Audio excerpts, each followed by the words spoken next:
Nossa Senhora, me dê a mão, cuida do meu coração, da minha vida, do meu destino, do meu caminho, cuida de mim.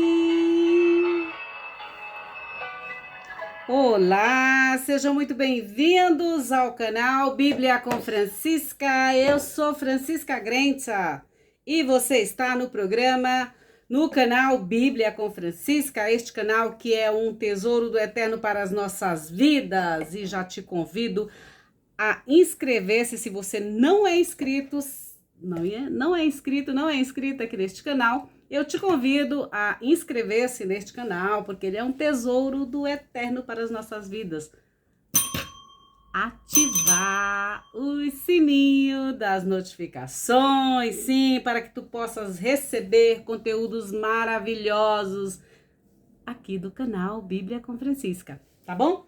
Então é o seguinte, hoje nós vamos falar sobre o Evangelho segundo Marcos. Vamos começar a iniciar e vamos falar sobre os 16 capítulos do Evangelho segundo Marcos. Vou até mostrar aqui para vocês, olha aqui uma foto. Eu falei para vocês sobre os animais que simbolizam os evangelistas. E aqui vocês percebem que tem uma coroa e um leão alado. Por que o leão? Porque o leão é o símbolo da realeza, é o símbolo do evangelista Marcos, assim como o boi é o símbolo de Lucas, né? Porque representa o sacerdócio de Cristo.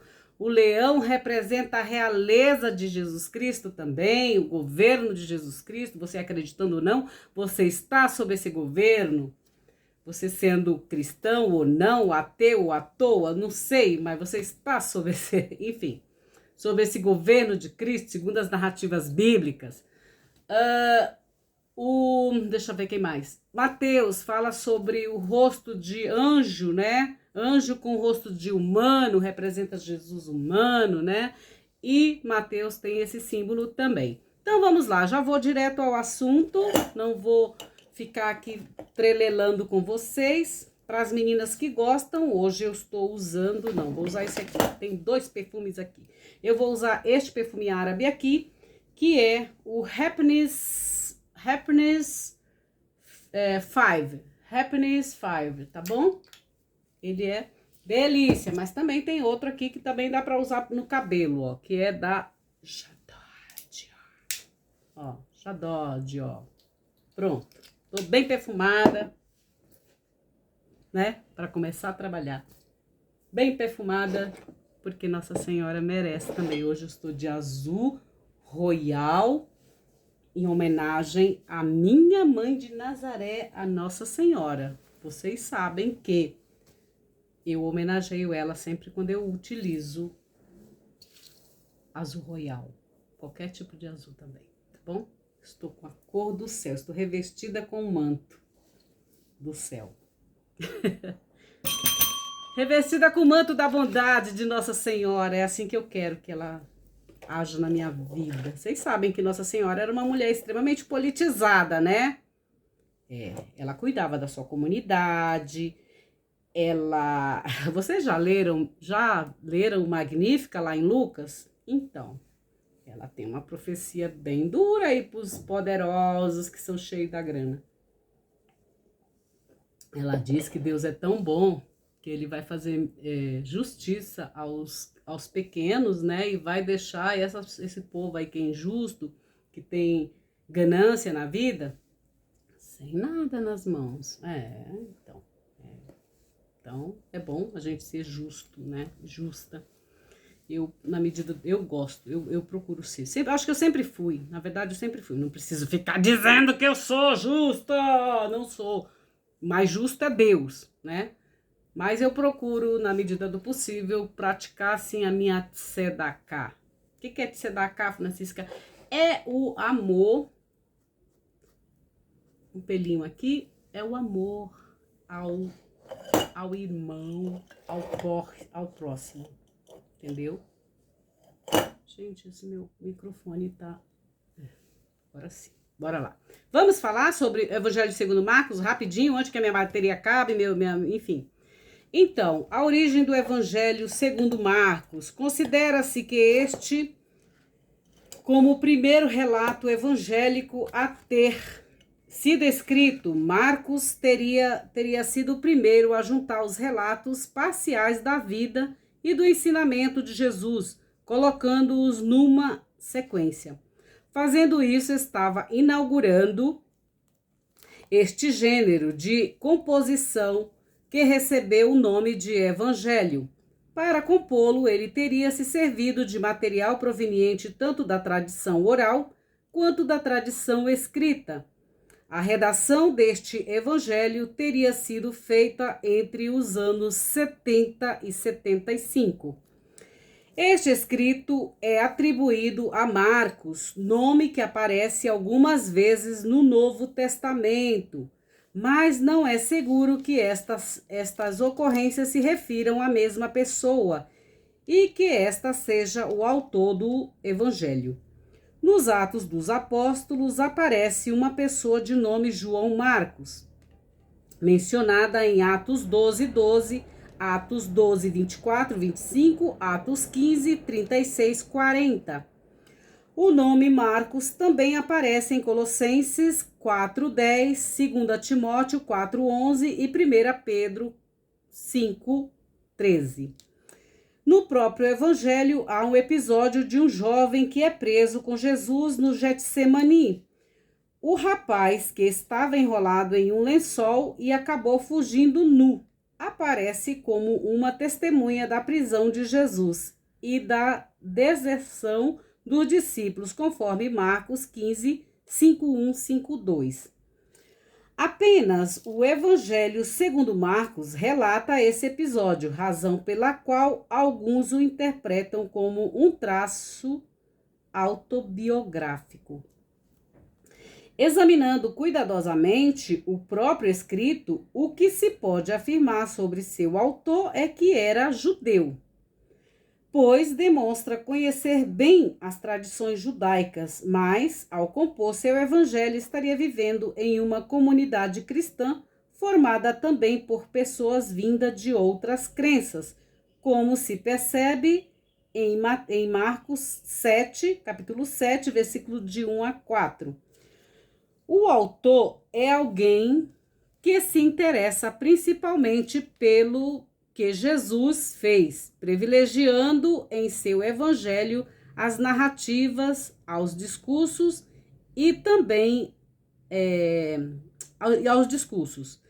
É também alguém que tem um estilo rápido, mais vivo e detalhado, como se vê em Marcos capítulo 9, versículo 2 a 3.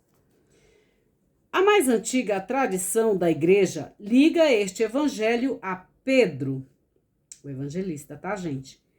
Essa tradição remonta a Pápias e é transmitido por Eusébio de Cesareia. Eusébio de Cesareia, se você não conhece a história da igreja, ele faz parte da patrística, os padres da igreja. Os padres atuais? Não, os padres apologetas do começo do primeiro século. Eu tenho um amigo que ele foi para Roma estudar sobre patrística. Ele é exímio, né, no que ele aprendeu em relação à patrística. Ele é de Guarulhos, da diocese de Guarulhos, Leonardo Henrique. Ele é padre na diocese de Guarulhos. Se você quiser aprender mais sobre patrística, né, entre em contato que eles devem estar dando, ele deve estar oferecendo curso sobre patrística, porque é muito interessante você conhecer também os padres apologetas da igreja, os padres que começaram toda essa, né, esse movimento do cristianismo e tudo mais do primeiro século, tá bom? Então, é isso, ele é excelente, inteligentíssimo, tá bom? Então, os outros também são, mas ele foi estudar justamente a patrística, tá? É incrível a inteligência daquele menino. Ele tem um pinguelo a mais naquela cabecinha dele, porque, olha, vou te contar, assim, o cérebro dele é o menino inteligente, assim, todo bem esquematizado. Misericórdia, vocês não têm noção. A mais antiga tradição da igreja liga esse evangelho a Pedro. Essa tradição remonta a Pápias, transmitida por Eusébio de Cesareia. História Eclesiástica 3, 39 e 15. É a história da igreja. Eclesia se refere-se à reunião, mas também refere-se à igreja. Eclesia, né? Eclésia ou eclesiástica. Histórias eclesiásticas. Há duas tradições antigas a respeito de onde o evangelho foi composto. Um diz que foi escrito em Roma, retratando a pregação de Pedro. A outra diz que, depois da morte de Pedro, Marcos foi para Alexandria, lá no Egito, tá? Alexandria, onde escreveu o evangelho. O que se pode afirmar com segurança é que o evangelho segundo Marcos é a expressão de fé de uma comunidade cristã vivendo entre os gentios. Os gentios são os não-judeus, tá, gente? A jovem comunidade cristã de Roma se enquadra bem neste perfil. Temas do evangelho: a identidade de Jesus, a questão de quem... Agora tem que fazer uma parada aqui, gente. A Biblioteca de Alexandria, meu Deus. Vejam aí na internet, procurem que vocês vão ver. E aí tem alguns escritos aqui, deixa eu ver se eu tenho aqui. Eu tenho. Dessa biblioteca aqui também, ó. Nag Hammadi.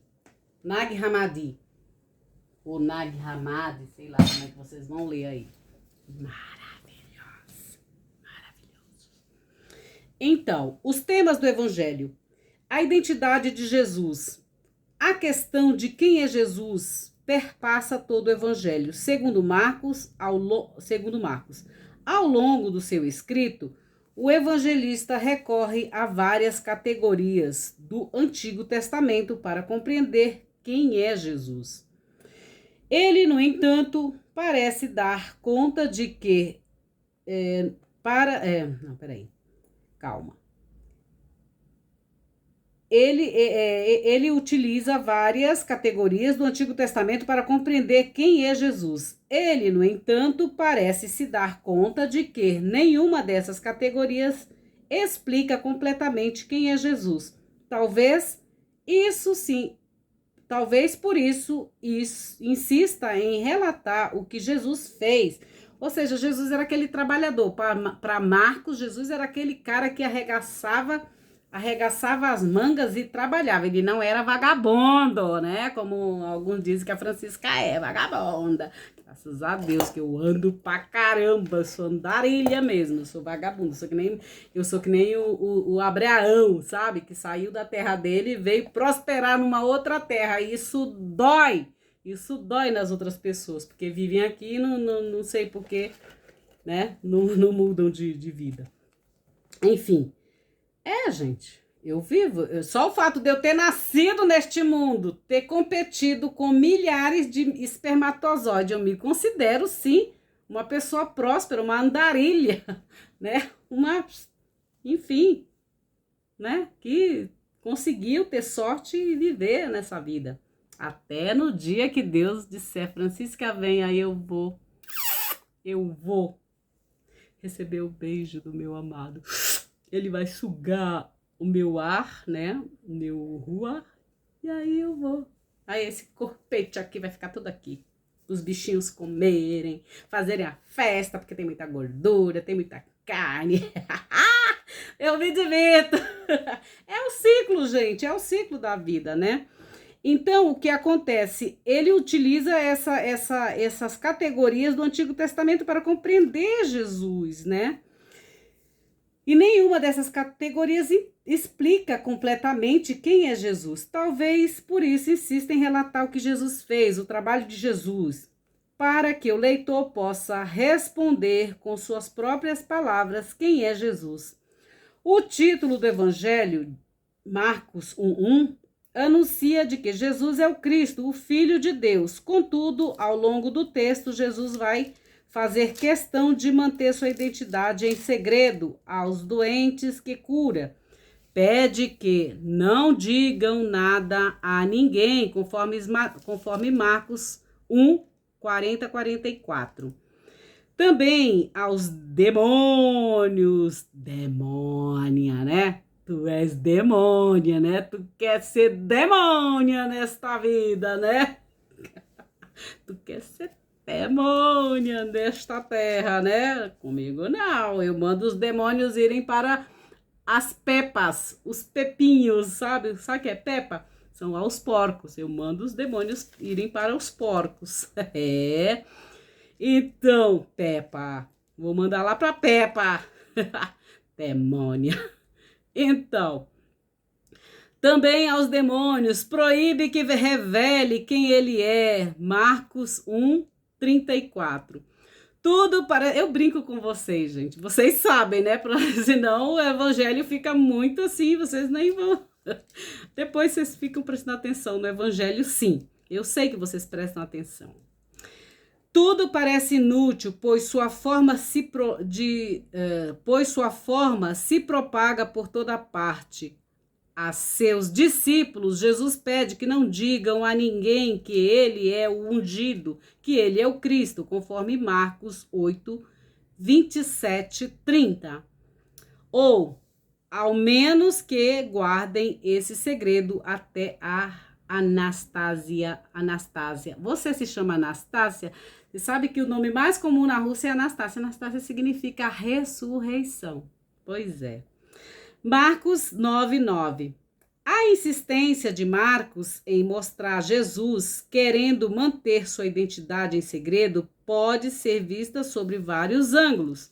Primeiramente, é um convite ao leitor para que ele próprio encontre suas respostas, que não vêm prontas no Evangelho.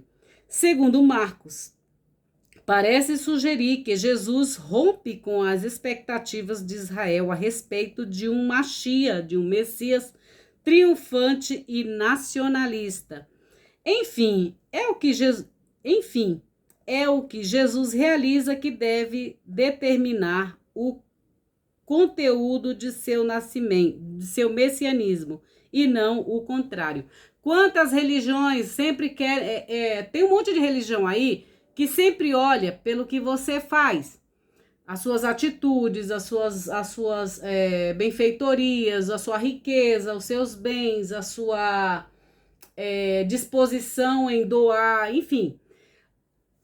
E eles pegam qual vertente do evangelho? Eles pegam Marcos, tá? Eles utilizam o evangelho de Marcos, outros vão usar os filósofos, outros vão usar não sei o quê, mas é o evangelho de Marcos, porque é aquele que Jesus trabalha, tá? Jesus trabalha.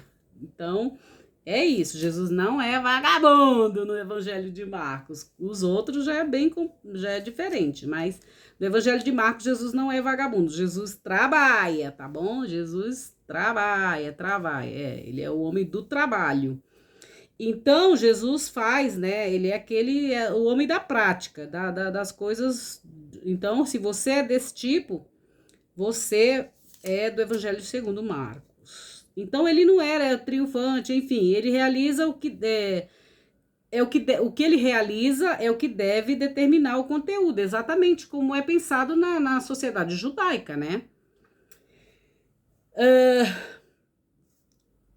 Há também o título de Filho de Deus aplicado a Jesus, logo no início do Evangelho, Marcos 1:1. Depois, Jesus é reconhecido como um tal pelo Pai, em seu batismo e na transfiguração, conforme Marcos, capítulo 1, versículo 11, e Marcos, capítulo 9, versículo 7. Em discurso direto do próprio Jesus, a filiação está presente em algumas personagens, conforme Marcos 12:6 e Marcos 13:32. E a pergunta ao sumo sacerdote sobre sua filiação divina, Jesus responde afirmativamente, conforme Marcos 14:61. Eu estou dando essas referências que é para vocês não acreditarem no que eu falo, mas vocês irem pesquisar, irem buscar saber se realmente é assim, tá bom? Algumas vezes, em episódios narrados, no início do Evangelho, Jesus é identificado como Filho de Deus pelos espíritos impuros. Marcos 3:11 e Marcos 5:7. Mas a eles, em geral, Jesus impõe o silêncio. Te cala, demônia, demônio, demônio. Tem uma bebida, gente, chamada demônia, entendeu? É, em inglês, vocês podem ler aí, demônia. É. Então, Jesus impõe o silêncio para eles se calarem, né? Então, todo demônio tem que se calar diante da presença de Deus, diante da presença de um filho de Deus. Os demônios têm que se calarem e bater em retirada, exatamente. Te cala, fica em silêncio, viu? Bem silencinho. Então, olha só.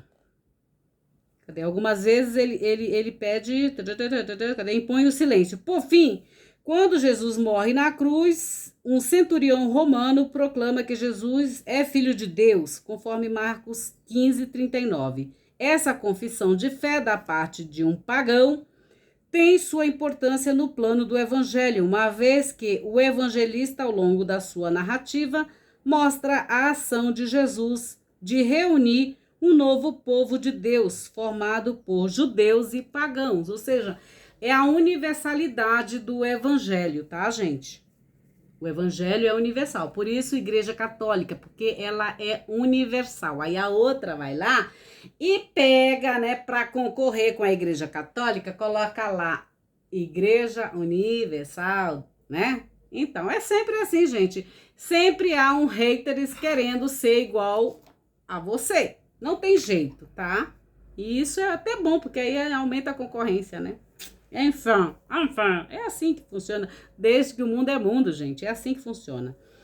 Então, olha só, o surgimento de Jesus, desde o início da sua atividade, Jesus reúne em torno de si um grupo de discípulos, conforme Marcos 1:16 a 20 e Marcos 2:13, 14. Ao convite de Jesus, segue-me, seguir a Francisca? Não, segue o Evangelho, segue Jesus de Nazaré, o Cristo encarnado, crucificado, morto e ressuscitado. É ele quem você deve seguir, não a Francisca. A Francisca, ela só tá aqui como o transporte deste evangelho, tá bom? Como um carro do evangelho. Eu espero que eu seja uma Porsche, né? Ou então uma Pagani bem boa para vocês poderem receber este evangelho de forma leve, alegre e que vocês possam usufruir deste evangelho da melhor forma possível nas suas vidas, tá bom? Então vamos lá, segue-me. Essas pessoas deixam o que têm e vão atrás dele, mas é o próprio Jesus que as escolhe para estarem com ele e participarem de sua missão. Ou seja, não sou eu quem estou aqui escolhendo vocês, é o próprio Deus, é o próprio Jesus quem escolhe você de estar aqui me ouvindo, você gostando ou não de mim. Você está aqui ouvindo, escutando a Deus. Eu tenho até uma revista aqui, ó. Escute a Deus e viva para sempre. É, tá vendo? É Deus quem te escolhe, não sou eu, não. Francisco é só como é que se fala? Um megafone para você ouvir. Então, olha só, participe da sua missão, conforme Marcos 3, 13 e 15. Ao seu modo, a multidão também segue Jesus. De modo especial, no início do evangelho, Jesus está sempre rodeado por ela, pela multidão, tá, gente? Mesmo quando quer se retirar para um lugar ermo, a multidão chega lá antes dele e ele a acolhe. Marcos 6, 3, 30, 34. Diferentemente da Francisca, eu não acolho todo mundo, não, para vir encher meu saco. Eu, hein? Sai pra lá, demônia. Mas que a multidão são os discípulos que estão sempre com Jesus e somente o abandonam quando ele é preso no Getsemanim. Marcos 14, 15. Mesmo assim, Pedro o segue até o palácio do sumo sacerdote. Marcos 14, 5, 4. E as discípulas, ainda que de longe, estão com ele na crucificação, conforme Marcos 15, 40, 41, e assistem a seu sepultamento, conforme Marcos 15, 47. São as referências para que você possa ir analisar, ler todo o evangelho, tá bom, gente? Aos discípulos, Jesus ensina como ver com os olhos, como ouvir com os ouvidos e como não ter um coração endurecido, igual do faraó. O faraó que tinha um coração pesado, né? O coração endurecido. Deus deu tanta chance para ele e ele não quis. Então, para não ter um coração endurecido, conforme Marcos 4, 12, Marcos 8, 17 a 18. Gente, é tão bom ter um coração leve. De verdade, assim, de verdade. É muito bom, sabe? É gostoso. Você não fica assim, cheio de mazelas. Claro, doenças você vai ter um dia, sei lá, enfim, com velhices, com um monte de coisa. Mas vocês imaginem só uma pessoa com coração duro, uma pessoa com maldade no coração, né? Na verdade, é pessoas assim, com coração podre, coração maldoso. Aí sim. Essas aí são complicadas, né? Porque raiva todos nós vamos ter. Enfim, um monte de coisa. Mas tem pessoas que elas são maldosas de coração mesmo, tá? Então, olha só, um coração leve não tem um coração duro, né? Como uma pedra. Mais que a multidão são os discípulos que estão sempre com ele, enfim, no Getsemane, aquela coisa toda. E Jesus acolhe. Cadê os discípulos? Onde que eu tava, gente? Aqui. Assim. E como não ter, ele ensina, como não ter o coração endurecido, né? O surdo de quem Jesus abre a audição, né? Também é a figura do discípulo que o quê? Que aprende a ouvir a vida com Jesus. Ou seja, lembram do dito de Deus lá em Deuteronômio? E a oração do Shema? Shema, ouve, ó Israel. O Senhor teu Deus é um, o Senhor teu Deus é único. Shema, Israel, Adonai, Eloheinu, Adonai Echad. É isso aqui, Jesus ensina a gente ver a vida como ela é. Não como lá como é o nome dele? O Nelson Rodrigues vê. Ele vê também a vida como ela é. Ele tem até uns escritos, a vida como ela é. Mas Jesus mostra também isso. Veja a vida com seus olhos como ela é. Né? Não figura, não faz de conta que é contos de fada, que não existe um conto de fada. Não é assim. Não é assim, a vida não é assim. Jesus mostra isso, ele abre os nossos olhos, abre os nossos ouvidos para enxergar as pessoas como elas são, para que você me enxergue do jeito que eu sou. Entendeu, gente? É muito bacana isso, sabe? Porque quando a gente enxerga o outro como ele é de verdade, você não cria expectativas. Você já sabe que é aquilo. Aí você vai, cai de cabeça na relação, ou você se protege, porque você sabe que você vai ter problemas, né? Você vai ter DRs, você vai ter... Às vezes a pessoa é chave de cadeia, né? Então você tem que, né, ficar esperto. Então Jesus ensina isso pra gente, né? Como ouvir a vida, né? Você ouve, por exemplo, a sua vida, você ouve o seu corpo, você ouve as suas coisas, você cuida da sua vida, então você é esperto em relação aos ensinamentos de Jesus, conforme Marcos 7, 31, 37. E o cego de Betsaida é uma cidade bem legal, eu já fui lá, é a figura do discípulo a quem Jesus ensina a ver a vida de modo claro, conforme Marcos 8, 22, 26. E igualmente a figura do discípulo, o cego Bartimeu, sentado à beira do caminho, deixa seu manto, vai ao encontro de Jesus, volta a ver e começa a segui-lo, conforme Marcos 11, 46, 52. O caminho de Jesus, no entanto, é o da cruz. que o leva a Jerusalém, a Jerusalém, onde vive sua Páscoa.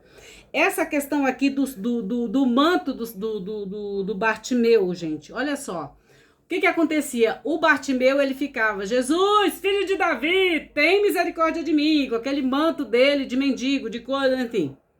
Gente, uma coisa a gente tem que aprender. A partir do momento que você muda de vida, você não vai andar mais mendigando nada, você não vai andar que nem mendigo, mas você tem uma outra capa, você tem uma outra roupa, você não vai ter aquela mesma postura de mendigo, de ficar como era a vida anterior, entendeu? Por isso a gente muda de roupa, a gente muda... Ó, só para vocês terem uma ideia. Você, de repente, sei lá, mora lá nos confins, não sei da onde. Lá onde o pessoal fala, onde o Judas perdeu as botas. Nem sei se ele tinha botas, né? E aí o que acontece? Você melhora a sua vida. A tua postura tem que mudar. A tua postura muda. Você não... Por exemplo, vou sempre brincar com o negócio das bolsas, porque a mulherada entende. Por exemplo, você ganha X salário. Claro que você vai comprar uma bolsa que dá para aquele teu salário. Agora, se você ganha 200 mil reais por mês, meu bem, é claro que você vai pagar numa bolsa Birkin, que custa 60 mil, lá na Hermès, e vai fazer a festa. Por quê? Porque dá para você, se você é sozinho, solteiro e ganha 200 mil reais, tá? Então, é claro que você vai poder comprar uma Birkin que custa 60 mil reais lá na Hermès, linda, maravilhosa. Você vai entrar na fila, não naquela fila que o povo faz, mas você vai entrar numa fila de compradores especiais para ter aquele objeto, porque eles não vendem para qualquer uma ou para qualquer um. Não, queridos, é uma coisa mais exclusiva. Então, e é muito engraçado que esta bolsa... Ela era, a Jane Birkin, é uma mulher extremamente simples. No entanto, essa bolsa dela virou, assim, ficou famosa, porque ela, né? Enfim, a história é bem legal, né? Ela tava no voo, um dos diretores lá de criação da Hermès estava nesse voo e ele viu ela derrubar as coisas dela toda, porque ela andava com uma bolsa de palha no avião, num voo. E o que acontece? Ele simplesmente... Ele disse, não, mas seria interessante você ter uma bolsa, assim. Ele simplesmente desenhou, mandou para ela, claro que virou o nome dela, a bolsa Birkin da Hermès, que custa em torno de 60 mil reais. É, meu amor, 60 mil reais. Então, e não é para qualquer uma, não adianta, por quê? Tem que entrar numa fila para poder comprar, numa fila de compradores especiais, eles não vendem os produtos deles assim. Então, não é como aquela que a gente falsifica aqui no Brasil, que as chinesas falsificam, não é uma Vuitton da vida, não é as outras aí que todo mundo tem, todo mundo falsifica, né? Todo mundo ainda passa por rica nos metrôs da vida, nos carros, nas coisas. Enfim, as chinesas sabem quem vocês são. Enfim, então, é exatamente isso. Você muda. Agora, se você tem, lógico, se você tem 200 mil, 1 milhão por mês, você ganha 1 milhão, 2 milhões por mês, é claro que 30 mil reais, 60 mil reais não é nada para você, tá? Mas é assim que acontece. O cego Bartimeu simplesmente andava com aquela capa dele toda, né, como mendigo. Vocês sabem como é que mendigo anda. Ele já tem uma identificação própria, que é aquela capa cinza, da cor de rato, né, que eles andam com aquele cobertor, aquela coisa toda que é mais barata e esquenta, aquela, né, enfim, eu acho que esquenta, porque não é possível. E vocês veem aí pelo mundo, então ele andava, Jesus, filho de Davi, tem misericórdia de mim. Jesus vai lá e cuida dele, tira ele daquela vida, ele simplesmente joga aquela capa, acabou, né? É isso, às vezes a capa também traz inveja pra você, você sabe, né? Dependendo da roupa que você usa, também tem gente que fica com inveja. No caso, os irmãos lá de José ficaram com inveja da capa que o pai deu para ele, né? Da túnica, né? E depois muitos pegam até a sua túnica e ficam tirando a sorte, como aconteceu com a túnica de Jesus, que era sem costura. Túnica de realeza, tá, gente? Então, meu povo, é isso, olha só. Deixa eu ler o restante.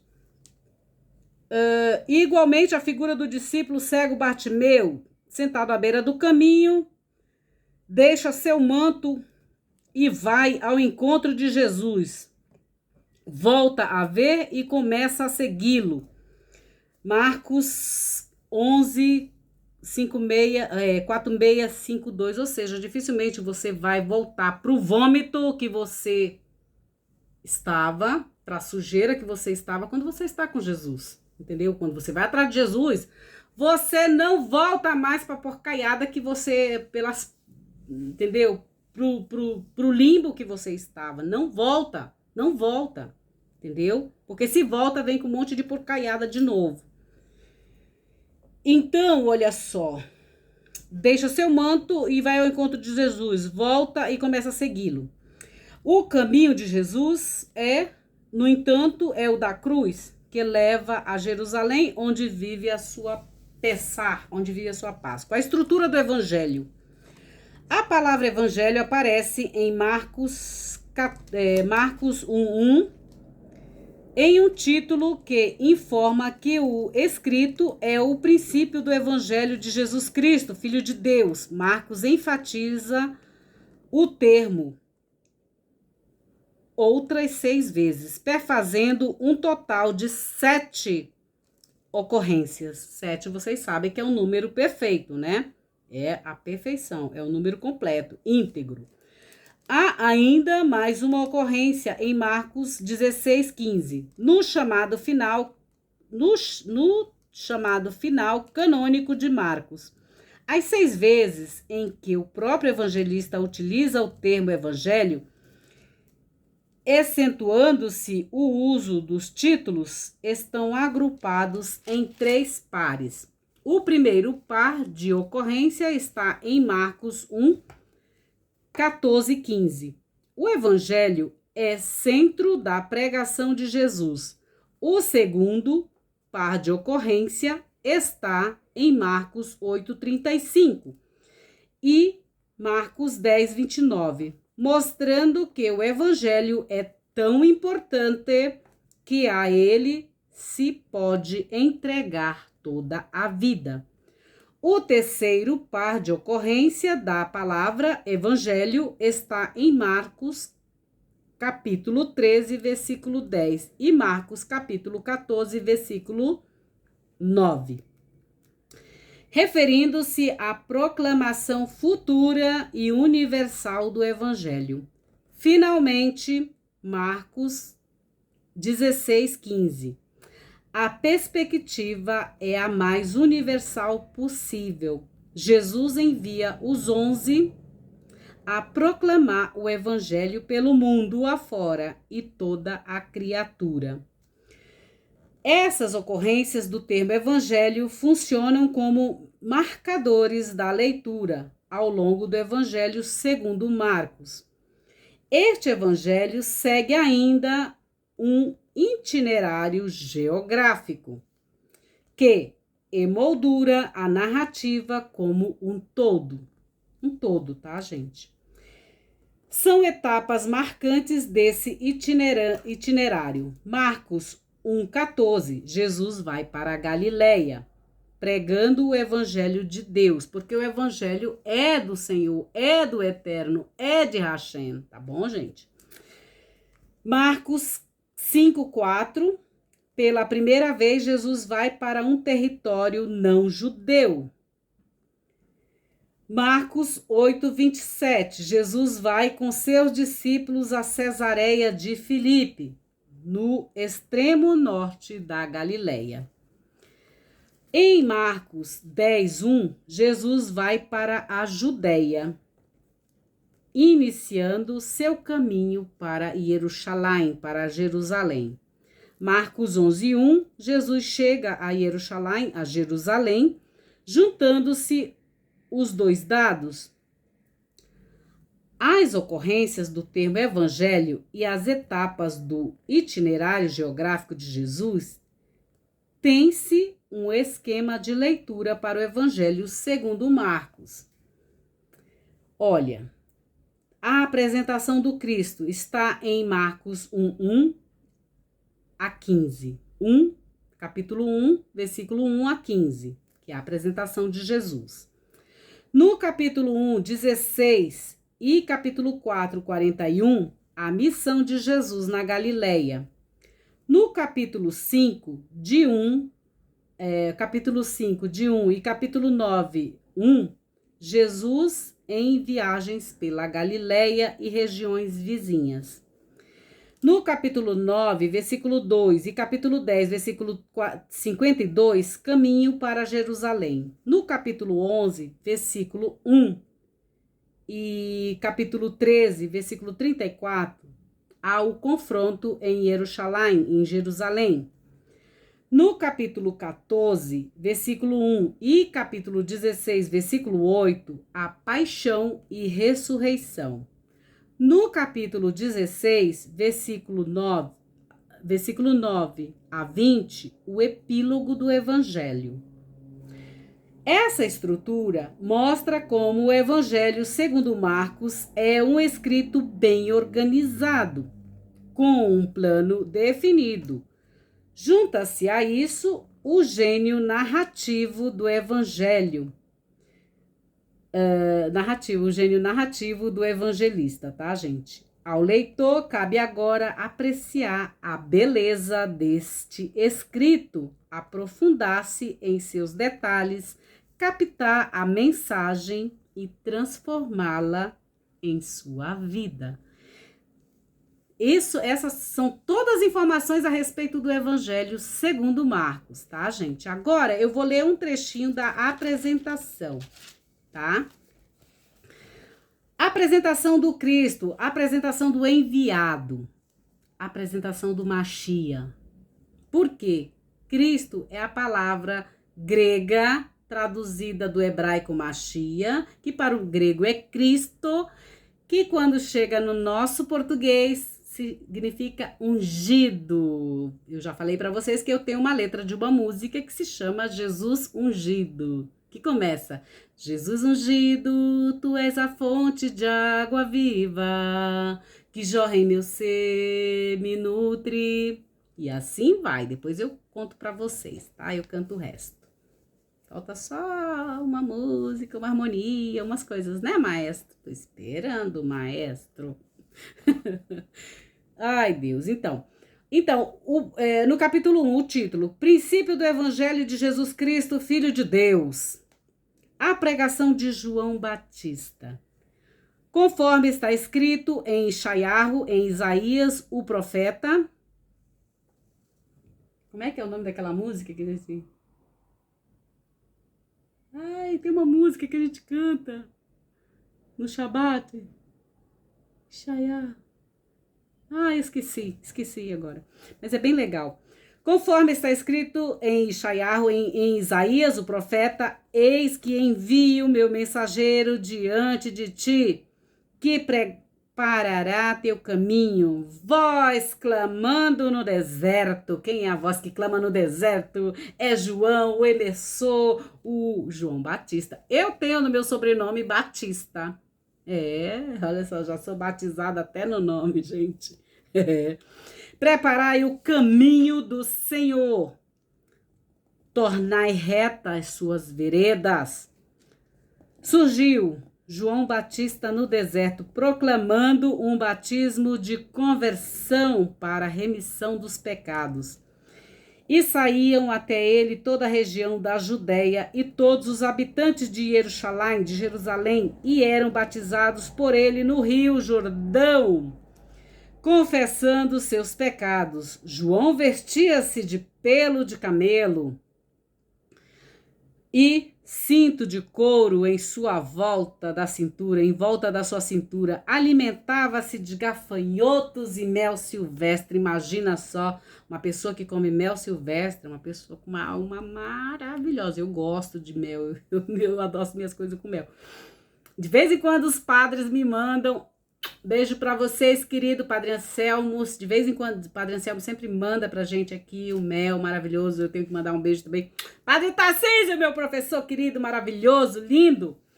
Muito obrigado pelas frutas que eu recebi aqui. Como é que é o nome daquela fruta, gente? Aquelas frutas pretinhas? Jabuticaba. Meus dentes ficaram todos pretinhos de tanto que eu comi as jabuticabas do Padre Tarcísio. Que delícia. Ah, também tenho que agradecer ao Padre Fernando, que me enviou, que nos deu um vinho Malbec. Delícia! Cadê o livro do Padre Fernando, gente? Vou fazer uma propaganda aqui pro Padre Fernando. Cadê, Padre? Cadê seu livro? Aqui, ó. Tá no meio dos livros todos do hebraico. Aqui, ó. O livro do Padre Fernando é esse aqui, ó. Ciclo de leituras da Torá na sinagoga. Uma herança comum para conhecer melhor as tradições paternas, aprendendo com as tradições rabínicas de Israel. Olha só o tamanho do tijolo, gente. Né, Padre Fernando? Então, eu recebo as coisas aqui, tudo. Só gente boa. Padre Paulo, parabéns. Parabéns pela sua defesa de tese de doutorado. Muito obrigada por tudo, viu? Pelos colares, pelas coisas, pelas medalhinhas, por tudo. Beijo pro senhor. Muito obrigada por tudo. Pronto, já agradeci aqui. Então, gente, é o seguinte, vamos continuar aqui. Surgiu João Batista, que comia mel silvestre. Eu falei tudo isso, vindei agradecendo por conta do mel silvestre que eu recebo do Padre Anselmo, né? Então, o Padre Anselmo foi meu amigo, foi meu colega de faculdade, tá? Ele é fera nos salmos. O menino é um abençoado, ele é craque nos salmos. O Padre Fernando, ele é especialista em Torá, em Pentateuco, todas essas. E o Padre Tarcísio foi meu professor lá na universidade. Maravilhoso também. Só gente boa, gente. Eu só estudei com gente boa. Agora eles devem morrer de vergonha, porque às vezes eu falo uns palavrões aqui, eu falo umas coisas aqui que eles devem dizer: Francisca, mas é tudo aquilo que vocês não podem falar, né, padre? Porque vocês são trabalhadores da igreja, tem empresa, aquela coisa toda. Então não pode falar as coisas que a Francisca fala aqui, né? Então eu falo, sou boca também das esculhambações, né? Então vamos lá. Vamos falar sério agora? Na verdade, tudo aqui é sério, tá, gente? Então é assim, olha só. João se alimentava com gafanhotos e mel silvestre. Eu tô falando sobre o Evangelho segundo Marcos, capítulo 1. Tá? E os versículos vocês vão ver aí. Do 1, eu tô agora no 7. Ele proclamou dizendo: vem o mais forte que eu atrás de mim, de quem não sou digno de, abaixando-me, desatar a correia de suas sandálias. Aqui lembra um pouco lá em Êxodo, que quando Moisés chega lá e quer conhecer a Deus, e aí Deus diz assim para ele: tira as suas sandálias, porque o lugar que você está é um lugar santo. Entendeu? Aí ele diz aqui, aí engraçado que João fala, né? Eu não sou digno de desatar as suas sandálias, né? Eu vos batizei com água, ele, porém, vos batizará com a Ruach HaKodesh. O que é a Ruach HaKodesh, Francisca? É com o Espírito Santo de Deus. Aí você vai falar a Lachuricantara, a Sébia, né? Você é interesseiro, né? Você quer só isso, né? Mas não é só isso, não. Ele batizará a gente com o Espírito Santo. Qual é o Espírito Santo? É o Espírito da verdade, é o Espírito de justiça, é o Espírito de fortaleza, é o Espírito de inteligência, é o Espírito de sabedoria, é o Espírito de um monte de coisa. São 9 Espíritos, de acordo com, acho que Isaías. Aí tem uns que pegam 7, enfim, tem alguns desses que são 7, outros são 9 e assim vai, tá bom?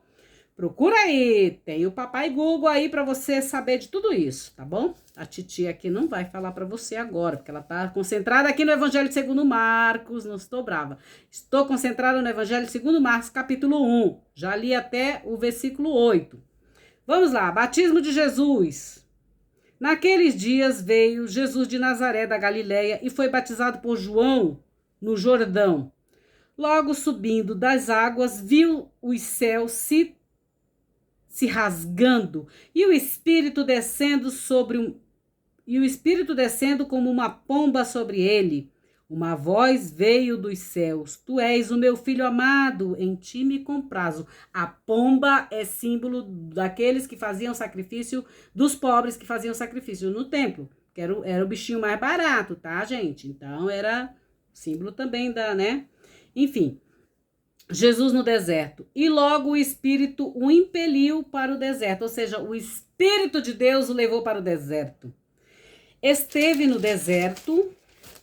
Vou ler logo o capítulo 1 todo. Não sei, é grande esse capítulo. Esteve no deserto 40 dias, sendo tentado por quem? Por Satanás. O Satanás, ele é o acusador. Se você está num papel de acusar as pessoas, pode-se dizer que você é um Satanás. Você está como Satanás, acusador. O Satanás serve para vir te crivar, para nos crivar se a gente está realmente sendo fiel para com Deus. É o que ele vai fazer com Jesus. E Jesus mostra que ele é fiel. Ele mostra como é, né? Então, ele ficou 40 dias sendo tentado por Satanás e esteve com as feras e os anjos o serviam. Jesus proclama o evangelho. Depois que João foi entregue, Jesus veio para a Galileia, proclamando o evangelho de Deus. Completou-se o tempo e está próximo o reino de Deus. Convertei-vos e crede no evangelho. É para se converter por minha causa, pela causa da Francisca? É para você mudar de vida por minha causa? Não. É para você mudar por conta deste evangelho, por conta da palavra de Deus, por conta da palavra de Jesus. É para você crer porque eu estou te dizendo? Não. Não é porque a Francisca está te dizendo que você tem que crer, mas sim porque é o evangelho de Deus, é o evangelho de Jesus, que Jesus anuncia, o evangelho de Deus, tá? Do teu Criador. É isso. A missão de Jesus na Galileia. O chamado... Não tô brava, gente, é que eu sou enfática, né? Como diz o meu marido, ai, ser enfática. Eu não quero doutrinar ninguém, você acredita se quiser, você faz se quiser. Tá bom? É assim que funciona aqui.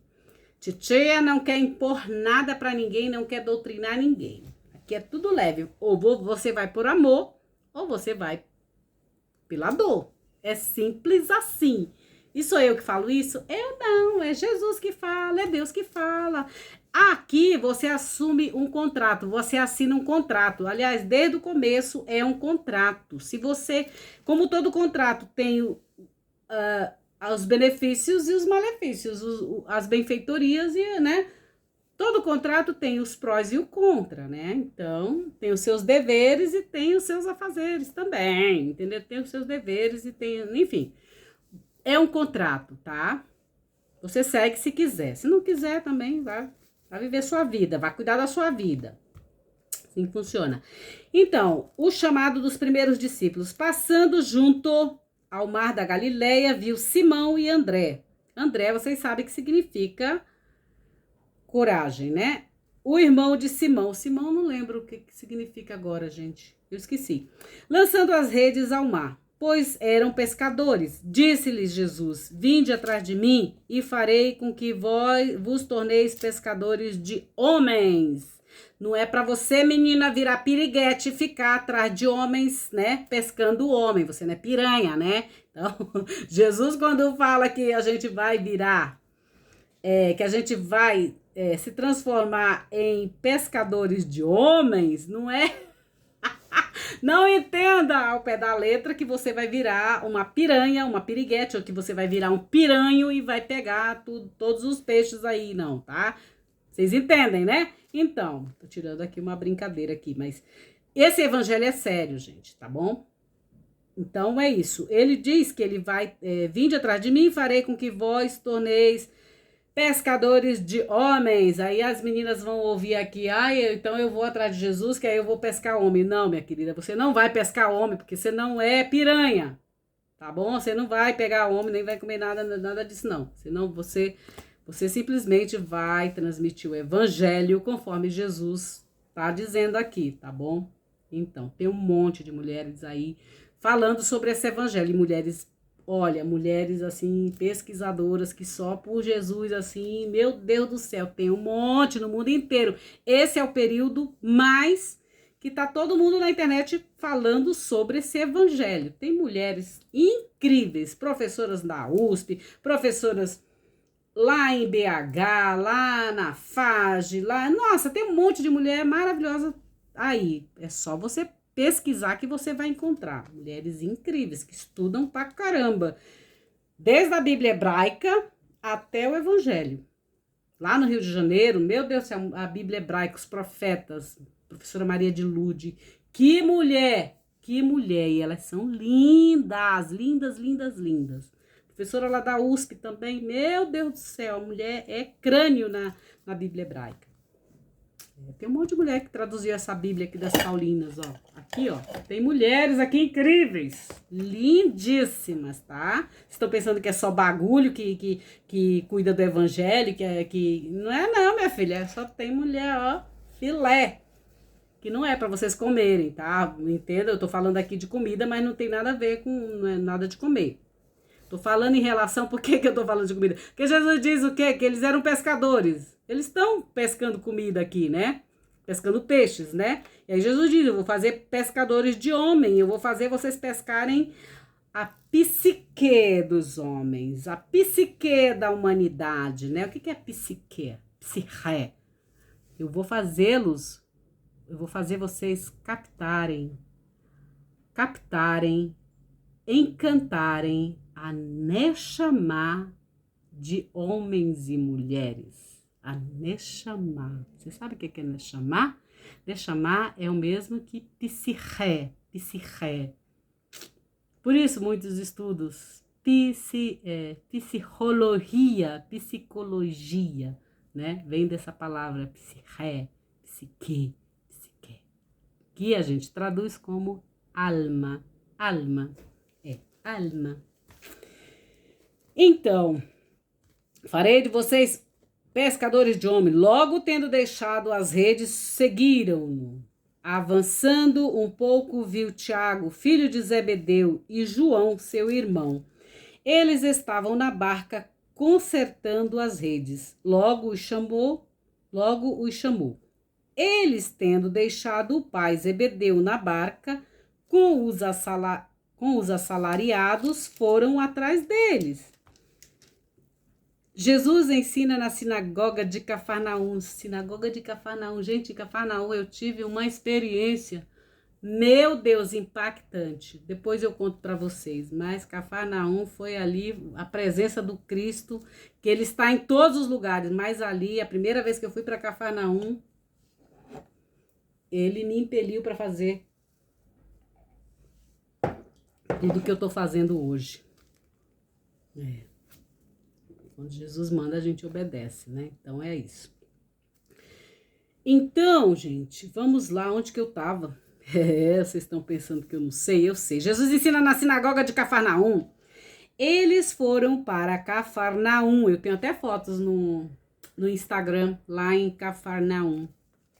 E tem uma foto que eu tô lá esperando o Pedro voltar da pescaria. Às vezes eu coloco as coisas, o povo não entende, né? Eu tô esperando o Pedro voltar da pescaria, o pessoal não entende. Eu sempre estou pensando sempre nas Sagradas Escrituras, sempre. Todas as vezes que eu faço alguma coisa, sempre pensando nas Sagradas Escrituras.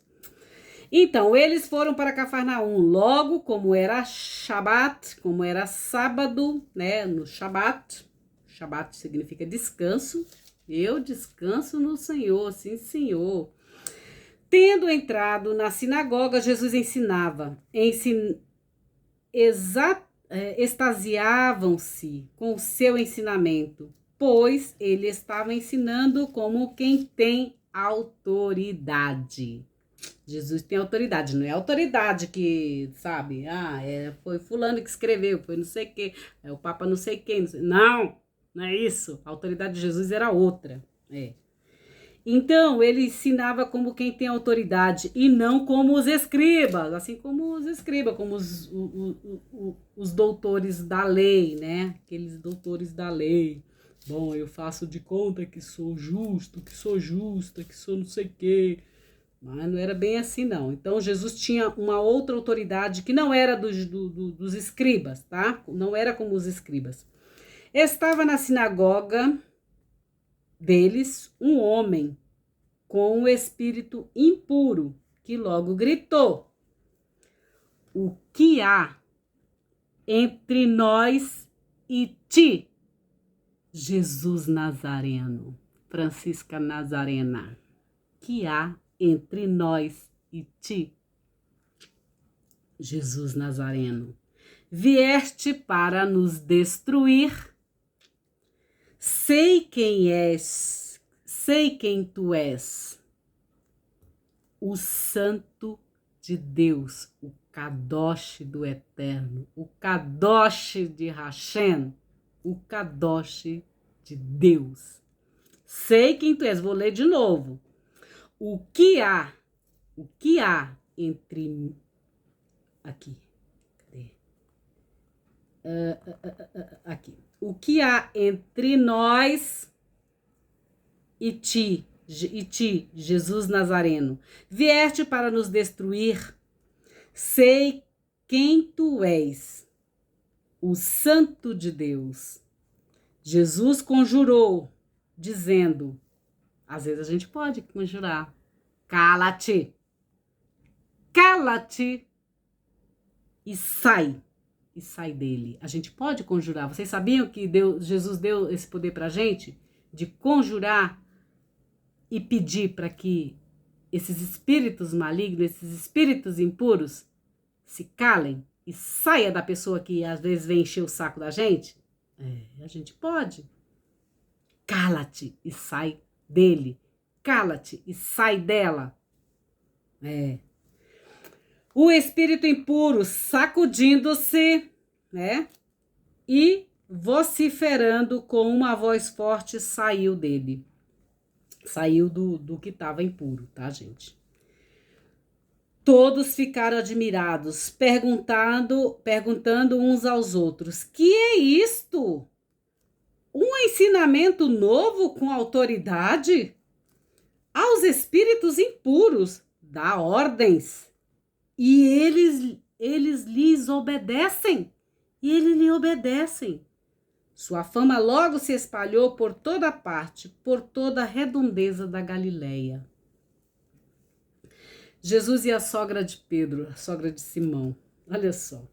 Logo saindo da sinagoga, veio para a casa de Simão e André, com Tiago e João. A sogra de Pedro, a sogra de Simão, estava acamada com febre, e logo lhe falaram a respeito dela. Tendo se aproximado, levantou, segurando-lhe a mão, a febre a deixou e ela os servia, ou seja, ela fazia a diaconia, né? Serviço é diaconia, tá, gente?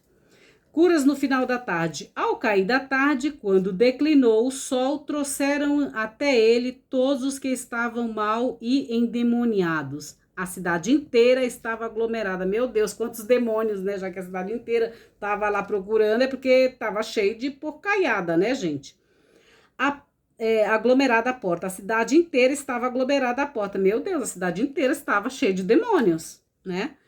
Ele curou muitos que estavam mal de diversas enfermidades e expulsou muitos demônios, mas não permitia que os demônios falassem, porque o conheciam. Diante de Jesus, os demônios se calam, né? Eles se calam diante de Jesus. E diante daqueles que servem a Jesus também. Se você é um servidor de Jesus, você tem esse poder. Se você for limpo também, de mandar os demônios se calarem, sim. Jesus retira-se para orar.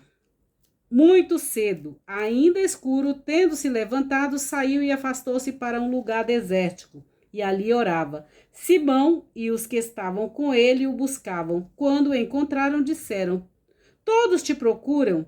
Disse-lhes: vamos a outros lugares, às localidades vizinhas, para que também ali eu proclame. Pois para isso saí, e foi proclamando nas sinagogas deles, por toda a Galileia, e expulsando os demônios. Jesus purifica um homem com lepra. Veio até ele um leproso, suplicando-lhe de joelhos: se queres, podes purificar-me. Compadecido, estendendo a mão, tocou-o e disse-lhe: quero ser purificado. Logo se afastou dele a lepra e ficou purificado.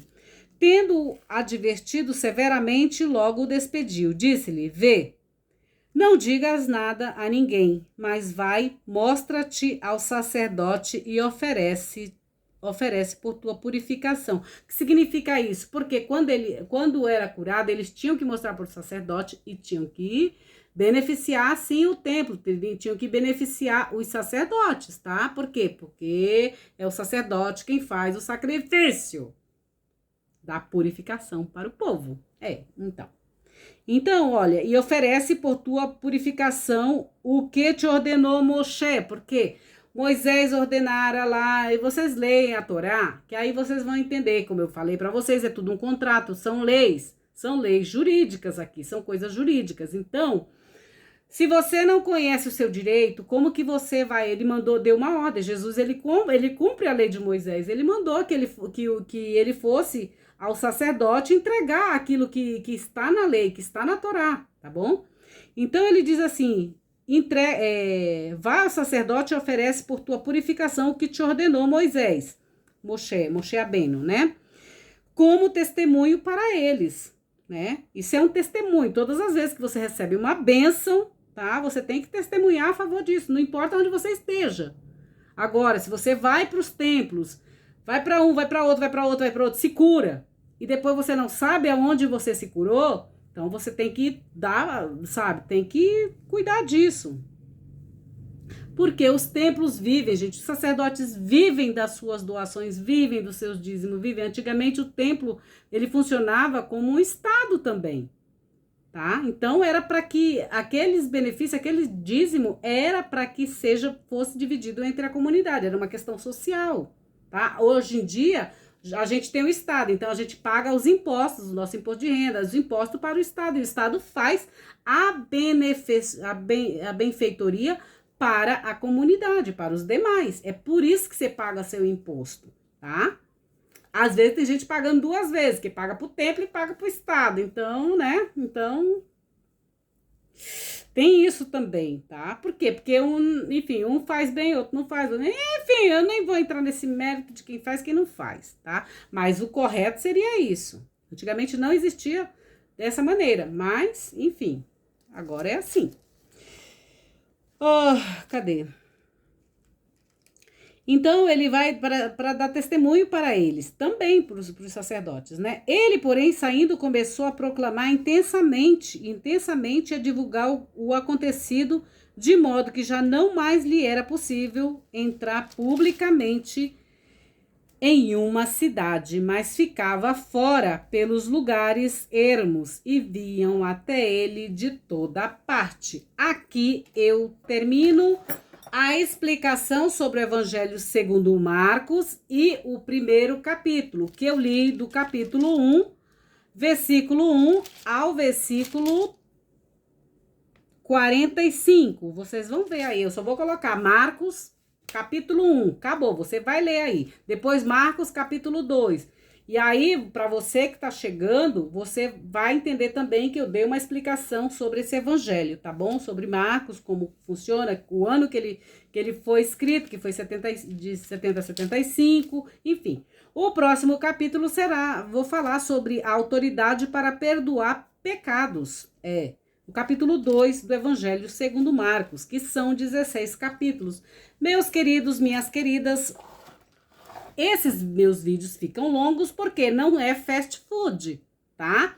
Se você quer se alimentar bem, você vai sentar à mesa, e não na mesa. Você vai sentar à mesa, vai ver primeiro o antepasto, vai ver até ver o prato principal. Assim é aqui, tá? Se você não gosta desse formato, procura outros canais que tem um monte de canal ensinando sobre o evangelho, dando pílulas do evangelho, dando algumas pequenas paraxás do Antigo Testamento.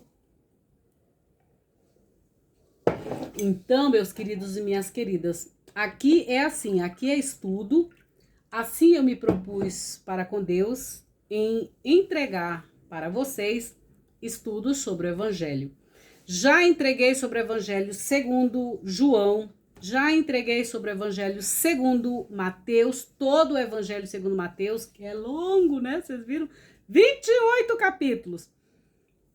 O João são 21 capítulos, talvez eu retome, não vou prometer nada. E agora Marcos, tá bom? Então, por enquanto é Marcos. Francisco, você vai falar sobre Lucas? Não sei. É de acordo com o que o Espírito Santo, com que Deus me impele para falar, tá bom? Eu sou meio assim, mas existe uma ordem. Eu não faço nada sem Deus me ordenar. Ai, que esquizofrênica. Não sou não, gente. Não sou não. Eu sou normal. Eu sou uma pessoa bem normal. E muito simples até. E obediente, sim, a Deus. Então, gente, é o seguinte. Eu espero que vocês escutem a palavra de Deus, né? Ouve, ó Israel, o Senhor teu Deus é um, o Senhor teu Deus é único. Quem é Israel? Israel é todo aquele que ouve a palavra de Deus e as pratica, tá? É isso. Então, ó. Já se inscreveu no meu canal Bíblia com Francisca? Já acionou o sininho das notificações para que você possa vir participar desta comunidade digital que cresce a cada dia? Já? Eu tô esperando, então vou aguardar você. Inscreva-se. A sua inscrição é muito importante, sim, para mim. E mais, não cai o dedinho, né, gente? Tá? Então vai lá, ó. Clica aí, inscreva-se no canal Bíblia com Francisca e, ó, ativa o sininho das notificações e vem participar desta comunidade digital que cresce a cada dia. Hoje eu não vou terminar com a minha música, mas com a música do canal. Terminar com Kadosh Baruchu. Ini melech malachei halachim Kadosh Baruchu. Shalom Aleichem malachei Shalom malachei Elyon. Ni melech malachei malachim. Errei. Malachim, peraí. Shalom. Mi melech malachei halachim. Malachim. Hakadosh Baruchu. Malachei Shalom malachei Elyon. Mi melech malachei halachim. Tô errando. Shalom Aleichem malachei Shalom malachei Elyon. Gente, eu gosto de cantar ao meu Deus, ao Kadosh Baruchu. Quem é o Kadosh Baruchu? É o Deus da minha vida, é o meu Criador, é aquele que me fez a imagem e sua semelhança. E fez a você também, meu querido, minha querida. Valorize-se. Cuide da sua vida. Ela é muito preciosa para você ficar perdendo tempo com outras coisas que não têm tanto valor, tá bom? Então, olha só, vem cá. Deixa eu dar um beijo na sua testa. Fica com Deus.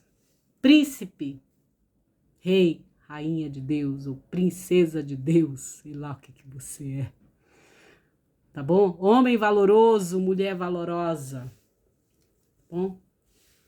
Beijo pra vocês. Tchau, tchau, gente. Fiquem com Deus, em Deus, para Deus. Fiquem na bênção de Deus e celebre aquilo que realmente importa, que é a vida de vocês, porque ela é preciosa demais. Pensem, vocês só estão aqui porque vocês driblaram milhares de espermatozoides e aí, ó, né? Na barriguinha da mãe, e aí chegaram até aqui. Então, quanta sorte você tem na vida. Só o fato de você abrir os olhos, meus queridos, experimentar coisas maravilhosas nesse planeta. Vocês já pensaram sobre isso, meu povo? Quantas coisas que a gente pode viver, sabe, que a gente pode experimentar, né? Mas sempre busque o que é bom, o bem, nunca o mal, porque aquilo que a gente planta, seja de bom ou seja de mal, a gente vai colher. A lei da semeadura, ela é implacável. A lei do universo é implacável. Deus é justo, meus queridos. Eu sinto em lhe dizer, ele é amoroso, misericordioso, mas ele é justo. Ele não vai contra a palavra dele.